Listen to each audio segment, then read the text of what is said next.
In the OnlyFans management game, there is something that you cannot get away from, and that is the fact that you are not going to do it right the first time around. And not only are you not going to do it right the first time around, every new thing that you try in OFM, you are probably, no, not probably, you are definitely 100% going to make mistakes. You are going to fail. And even if you get a little bit of success with whatever new thing you're trying, even if you're being led by a mentor or a guru, there is going to come a time where it stops working and you're going to have to try and figure it out again.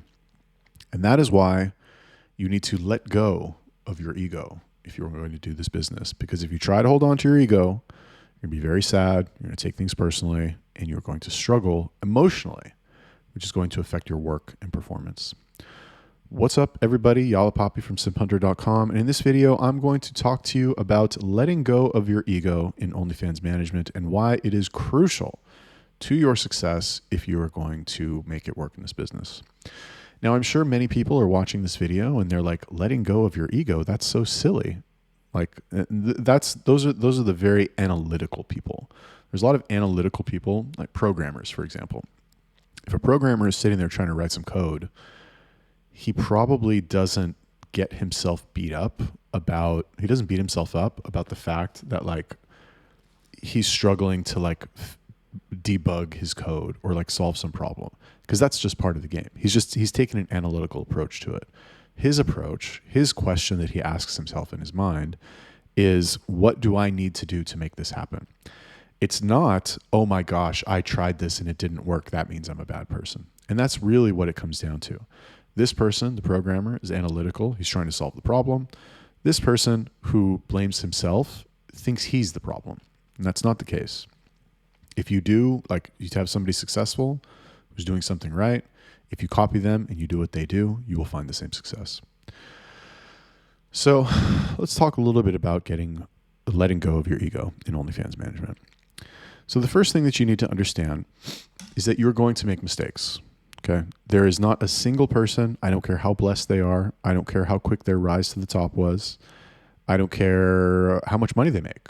They have made mistakes, they have fucked up, they have done things that they thought were going to work and didn't work. They have done things that worked for a little bit and then stopped working.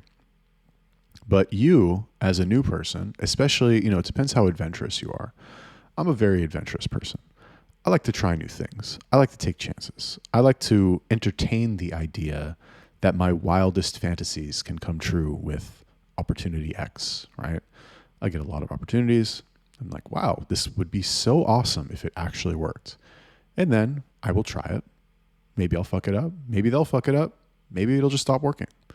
But I like to try it. Anyway, the point is that you, regardless of what you're doing the most vanilla strategy in the world. You're going to make mistakes. Accounts are going to get banned. Models are going to quit. Bad things are going to happen. And it's not necessarily, I don't want to say it's not your fault. You should always accept responsibility, but there's a difference between accepting responsibility, which you should do, and saying like, this was my fault. Even if it wasn't your fault, you say this was my fault. So that way you can take the approach of like, there's something I can do about this. If you say, oh, it wasn't my fault, then you'll never improve. There's a difference between that and like beating yourself up and being like, oh, I'm a bad person. I'm so stupid. I'm so worthless. Maybe this isn't for me. I'm not built for this, blah, blah, blah. That's letting your ego get in the way. You don't want to do that. The second thing is that you are going to do things that work, but then stop working. And that's also not your fault. I mean, it is your fault, but you shouldn't let your ego get in the way of you trying to fix that. What do I mean by this? You see this very often with traffic, right? Social media platforms, any platform really, will change their algorithm. They'll change the way they do things, and it will usually affect you negatively, especially if you're focusing on black hat stuff. It's very rare that somebody who specializes in black hat marketing will have a strategy. They'll have something they're doing, and the platform will make a change and it'll benefit you. They didn't make the change to make it easier for you. They know what you're doing. They figured it out, and they're like, okay, we're gonna make it so this doesn't work anymore, or so that it's harder, or so that it's less efficient, or so that it's more inconvenient for them. That's not necessarily your fault. I mean, again, I'm always making this mistake. Yes, it is your fault. You always have to think that it's your fault so that your next thought then should be, how can I make sure this doesn't happen again? But that doesn't mean you should beat yourself up about it, right? And a fun fact, this is why the longer I do this, the more I'm kind of like moving away from black hat marketing. I don't have the stomach for it anymore. I don't have the taste for it anymore. I would rather do white hat stuff. And the cool thing about doing white hat stuff is that it will force you to seek out very powerful and established people or companies, because that's what you have to do to compete the legit way. You have to actually be the best. You have to actually have the CEO in your pocket. You have to actually have the famous influencer who's a creator. You have to have those things. If you're just focusing on the black hat shit, yeah, you can be a fucking teenager in a third world country and make that work if you want to grind nonstop and be glued to your computer and fucking, go prematurely gray because the platform that you focus on made a change and fucked your whole shit up. I don't want to do that. I already got gray hair. I need to slow that shit down. So you're going to do things that are going to work and then stop working. This is honestly, even if you do white hat stuff, things are going to work and then stop working. OnlyFans tomorrow could fucking decide that they're going to take 25% instead of 20%. It could happen. They could decide tomorrow that, I don't know, fucking there's a limit to how many PPVs you can buy. They could decide tomorrow that, whatever, it's illegal in the country that your models are from, something.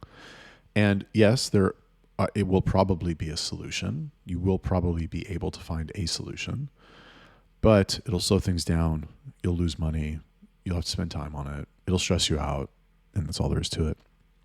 The third thing about letting go of your ego in OnlyFans management is that you are going to experience stress.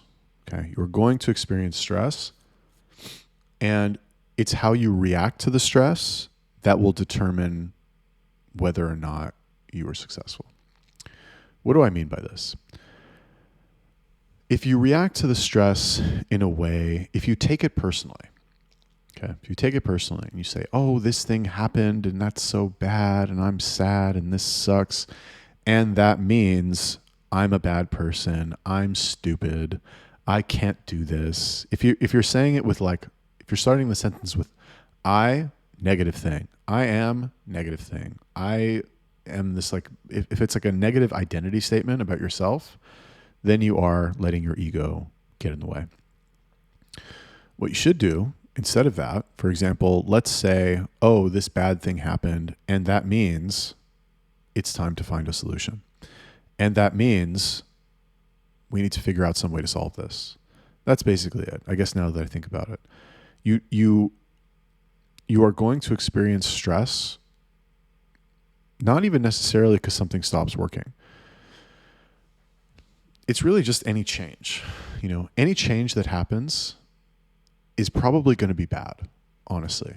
Like any change, unless it's a new opportunity, any change to the way things are currently going is going to be bad, right? Like when your business is going well, a lot of us fall into the trap of oh, we had a great month last month.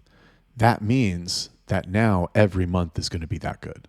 It's usually not how it is, right? You have one good month, one bad month, one average month, and it just kind of averages out. That employee that you have who's stable and who's reliable and always does a good job, he might quit tomorrow. That creator that you have a great relationship with, she makes a ton of money and she's always happy and pleasant, she might get pregnant, decide she wants to stop. That platform that you're relying on to get you all that traffic might stop working, and then you're fucked. So don't take it personally. Just figure out a way to relieve the stress. Go to the gym. You should be working out. You should be training. Have a hobby. Have something fun to do. I know OFM's work, right? But you got to have some stress release. You got to have some healthy stress release. Just find out something to do. Anyway, that's all about letting go of your ego in OnlyFans management. Thank you for watching the video.